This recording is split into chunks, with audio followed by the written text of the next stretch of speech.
한 2-3일 사이에 완전히 십자 포화를 맞고, 그다음에 지난 주말쯤에는 또 스픽스에서 이제 고런 일도, 그런 뭐 해프닝도 있었는데, 거기에 대해서는 저도 그 저의 그 애티튜드, 이런 것들을 이렇게 좀 며칠 지나서 생각해 보고 이렇게 하니까 좀 과한 부분도 있고, 그래 가지고 오늘 그 게시판에, 일단 여러분들 이렇게 세 분의 세 방향으로 제가 사과 말씀을 올렸어요.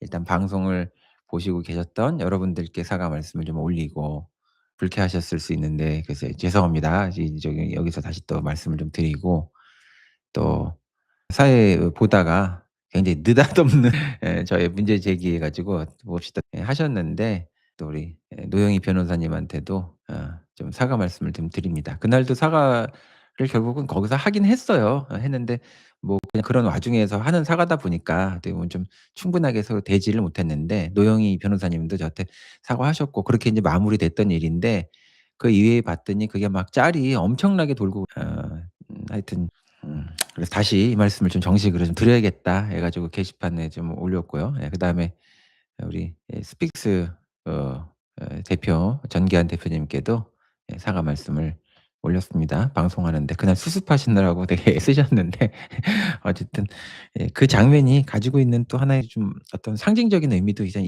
있는 거예요, 사실은. 그리고 한 이틀 사이에 홍사훈 쇼에서 조수진, 이 세 분이 진행하는 홍사훈 쇼, 이건 이제 김어준 씨 그 채널이잖아요.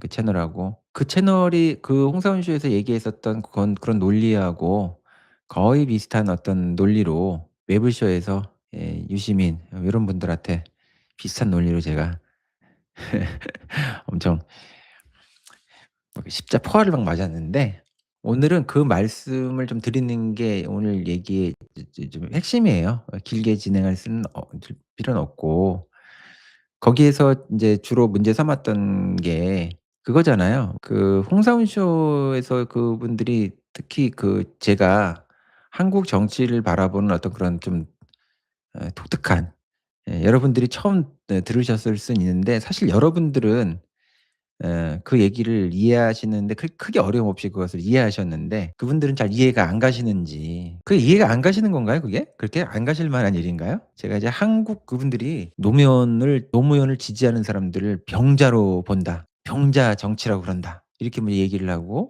그래서 제가 말씀드렸던 거 여러분들은 잘 이해되시잖아요. 그게 예 그분들이 굉장히 의도적인 왜곡을 하는 것 같은데, 그런 정도의 말도 이해를 잘 못하는가요? 근데 최욱 씨는 실제로 그런 말을 아예 이해 못하는 것 같긴 했어요. 근데 자기가 이해를 못하면서 엄청나게 그 분노에 사로잡혀 있더라고, 저에 대해서. 최욱 씨가 왜 뉴 이재명이라는 그런 현상을 설명을 하는데, 뉴 이재명을 설명하지 않고 무슨 병자 정치인이 뭐 그렇게 하고 노무현 지지자들을 병자로 취급하고 있고 막 그렇게 얘기를 하시는데, 그건 전체 구도도 잘 이해를 못하는 거고 세부적으로도 잘 이해를 하지 못하는 거죠, 사실은. 그죠? 그러니까 제가 말씀을 드린 거는 오히려 그 의도는 그분들이 얘기하고 있는 얘기하고 거의 거꾸로예요, 사실은. 그죠? 한국 정치에서 늘 50대 50, 49대 51 그래 가지고 1%만 이쪽의 지지자가 저쪽으로 지지를 한다고 하더라도 정권이 바뀌어 버리는 이런 어떤 현상들이 계속 있는데, 이런 형태의 그냥 딱 나눠져 있는 양대 진영으로 나눠져 있는 건 총칼만 안 들었다 뿐이지 거의 그 내란적 상황이거든요.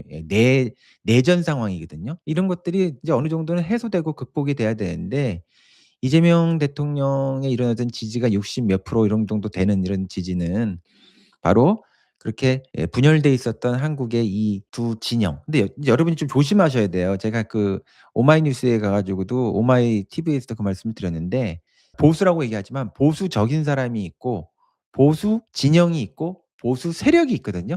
이 밑으로 내려갈수록 점점 스펙트럼이 좁아지면서 더 강도는 단단해지면서, 그러니까 아주 도구마적인 거예요. 그래서 뭐 우리 부모님들이 좀 "보수적이다. 난 사람이 보수적이다."라고 얘기할 때 그 보수적인 거하고 보수 진영이라고 또 얘기하고 있는 어떤 게 있어요. 근데 보수 세력이라고 하면은 훨씬 더 그것이 어떻게 보면 수구에 가까운 것이거든요. 그러니까 이 보수라는 말을 쓰더라도 이 세 가지가 형태가 쪼금씩 달라요.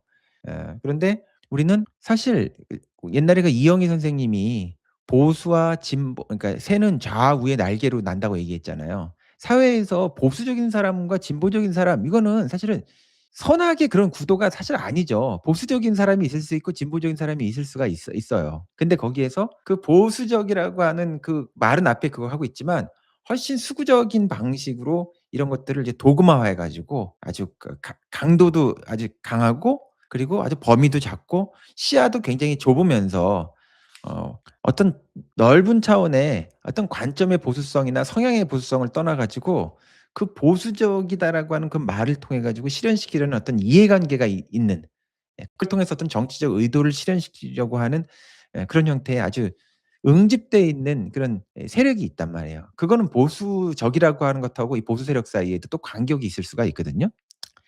근데 이제 우리 사회에서는 그 보수 세력이 보수적이라는 사람들까지 딱 껴안고 가면서 이 사회를 이렇게 딱 양분화시키는 데 있어서 그 보수적인 어떤 컬처나 보수적인 관점을 가지고 있는 사람들이 반드시 보수 세력하고 입장이 같은 것은 아니에요. 예. 그렇지 않아요? 예.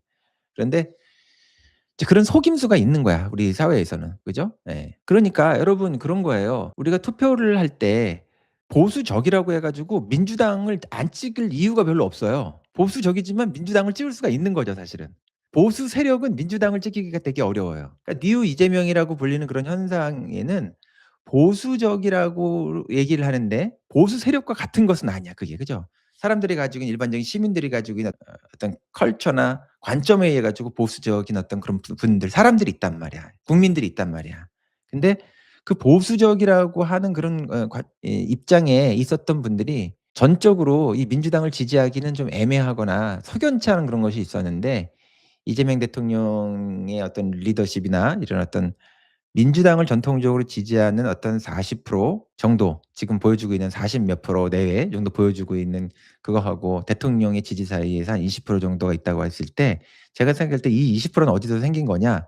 보수 세력은 아닌데 보수적인 어떤 그런 국민들이 있잖아요. 그죠? 이 보수적인 국민이 이재명 대통령을 좀 지지하는 데 이렇게 많이 오지 않았나. 그건 되게 좋은 현상이라고 생각을 하고, 그거는 뭐 그렇게 정치적인 문제로 삼을 거리가 아닌데 그거를 그렇게 문제를 삼는지를 잘 모르겠어요. 이재명 대통령이 "나는 중도 보수다." 이렇게 얘기할 때 바로 그것은 우리가 보수 세력이 되겠다는 것이 아니라 바로 그 보수적인 사람들까지, 그죠? 보수적인 입장이나 컬처를 가지고 있는 그 국민들까지 우리를 지지할 수 있게끔 지지세를 확보하고 또 문호를 어떤 방식으로 개방하고 그분들에게도 도움이 될 수 있는, 그분들에게도 마음이 될 수 있는 정치를 하겠다는 거죠. 그리고 우리 정치 이 민주당은 이제 제가 여러 번 말씀드렸지만 이제 수권 세력이기 때문에 특정 진영을 대변한다기보다는